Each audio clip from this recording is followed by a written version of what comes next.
Hello, in this video I want to show you how to fix the problem when you have stable internet connection, but you cannot use your Google Play Store or Galaxy Store or any browser in Samsung Galaxy Tab S6 Lite.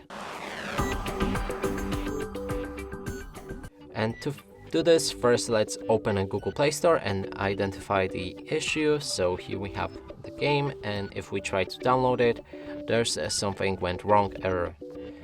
Something similar is happening with a browser, so if we try to open any website here in the Firefox, we have this website requires a secure connection.